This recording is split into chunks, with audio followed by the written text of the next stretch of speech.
अस्सलाम वालेकुम। इस वीडियो में आज हम पढ़ेंगे फ्रेज़ के बारे में। What is phrase.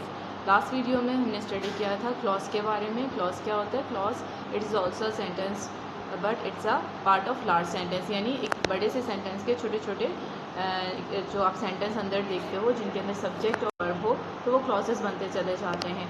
But phrase क्या होता है? Phrase is a meaningful sequence of 2 और more words.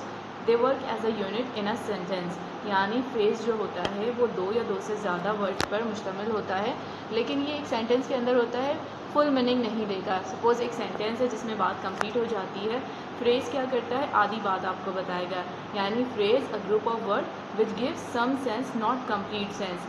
It contains neither a subject nor a verb, यानी फ्रेज़ में ना तो सब्जेक्ट होता है और ना ही वर्ब होगा। It's not a complete sentence in itself, यानी फ्रेज़ क्या होते हैं? वो कंप्लीट सेंटेंस नहीं होते हैं।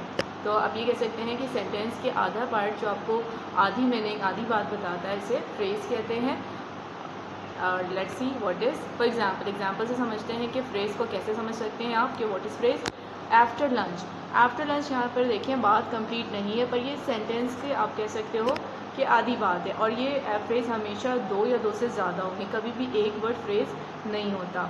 सेकेंड एग्जाम्पल है अ ग्रेट टीचर। तो यहाँ पे देखें अ ग्रेट टीचर, यहाँ पर भी सेंटेंस पूरी बात नहीं है, कंप्लीट सेंटेंस नहीं है, तो इसे हम क्या कहेंगे? अ ग्रेट टीचर को ये एक फ्रेज़ है। Types of phrase. Phrases are divided into various types. First one is noun phrase. क्या होते हैं नाउन फ्रेज़? अ वर्ड और group of words containing a noun and functioning in a sentence as subject object और a complement, यानी group of words, यानी phrase है तो इसमें 2 या 2 से ज़्यादा वर्ड्स तो होंगे, और ये किस तरह काम करता है सेंटेंस में?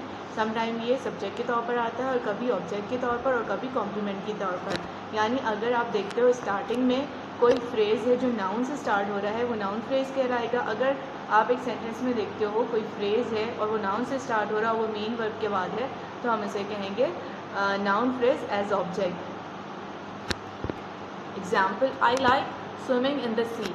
यहाँ पे देखिए मेन वर्ब है लाइक, लाइक के बाद आपको दोबारा सेकेंड वर्ब दिख रहा होगा swimming, but it's not a verb, क्योंकि जब भी मेन वर्ब के बाद आपको वर्ब दिखे है तो वो सेकेंड वर्ब नहीं होते बल्कि वो नाउन के तौर पर काम करते हैं। तो यहाँ पर स्विमिंग इन द सी एक फ्रेज़ है। सबसे पहले तो आपने देखना है कि वेयर इज़ द फ्रेज़। आप जब ने अंडरलाइन किया फ्रेज़ स्विमिंग इन द सी, क्योंकि यहाँ पे देखिए 2 से ज़्यादा वर्ड्स हैं जो बात कंप्लीट आधी बात करें स्विमिंग इन द सी, तो यहाँ पर जो वर्ड स्टार्ट हो रहा है मेन वर्ब के बाद वो स्विमिंग है, और स्विमिंग यहाँ पर है नाउन, तो ये क्या कहलाएगा? Noun phrase. यानी जो फ्रेज़ नाउन से स्टार्ट हो वो कहलाएंगे noun phrase. Verb phrase second हमारे पास टाइप है verb phrase. A verb phrase is the portion of a sentence that contains both the verb and either a direct और indirect object, जिसमें क्या होता है? एक ऐसा फ्रेज़ जो जिसमें पोर्शन होता है जो मुश्तमिल होता है दोनों पे, यानी वर्ब होता है और उसके साथ आपको ऑब्जेक्ट दिखेगा, यानी वर्ब से स्टार्ट होने वाले फ्रेज़ क्या कहलाते हैं?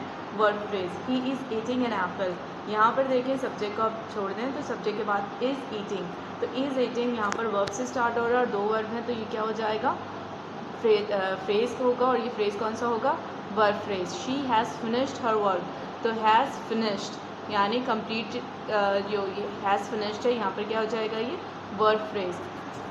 Third one is prepositional phrase. Prepositional phrase consists of a preposition, object of preposition यानी noun और pronoun होंगे इसके तौर पर, and may also consist of other modifiers. सबसे पहले देखिए मॉडिफायर्स का क्या मतलब होता है? Modifier is a word, phrase और clause that gives information about something in a sentence, यानी सेंटेंस के बारे में जो इंफॉर्मेशन जिससे मॉडिफाई करे होते हैं।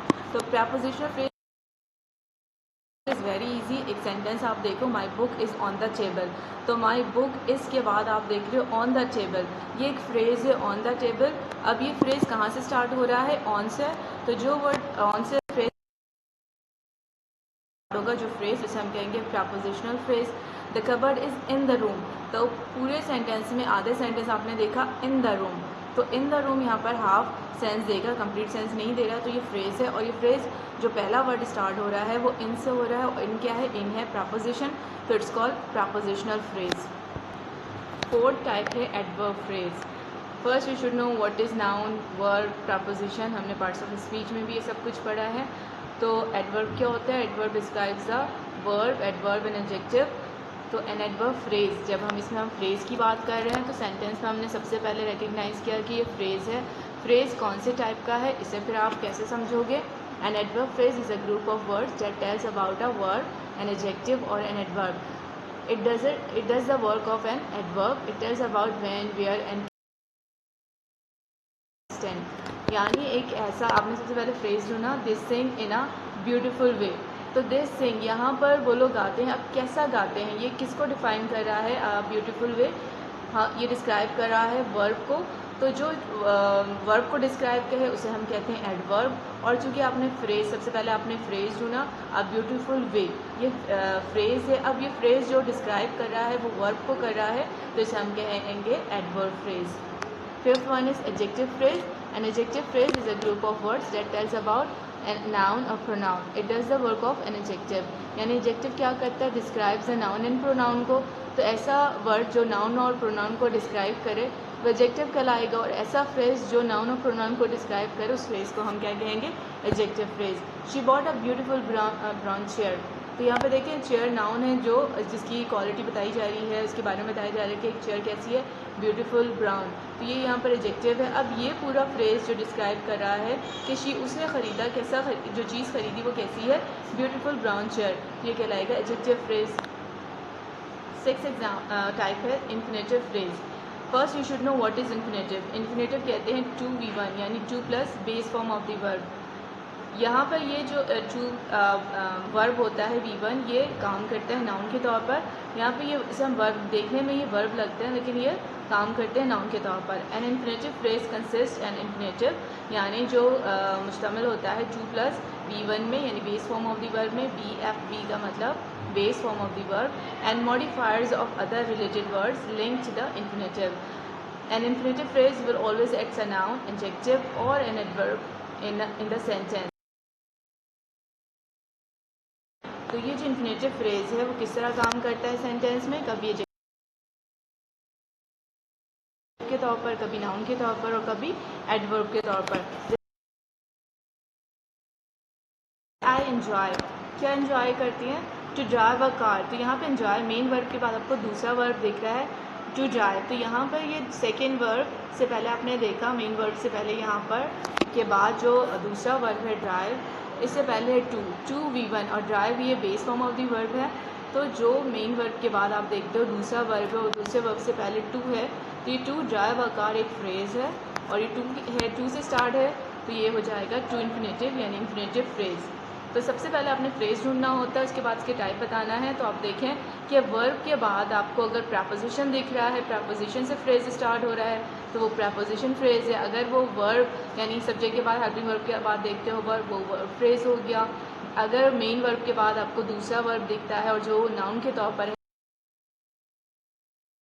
पर जैसे अगर नाउन है और वो मेन वर्ब के बाद है तो नाउन एज ऑब्जेक्ट वो काम करेगा, तो वो नाउन फ्रेज़ है। एडवर्ब एडजेक्टिव भी इसी तरह हम रिकग्नाइज़ करेंगे कैसे फ्रेज़ को आपने करना है। लास्ट टाइप है जेरेंट। जेरेंट क्या होता है? जैसे टू इन्फिनेटिव का मतलब होता है कि 2v1, जिसका जैसे टू ड्राइव अ कार गाड़ी चलाना, टू प्ले क्रिकेट खेलना।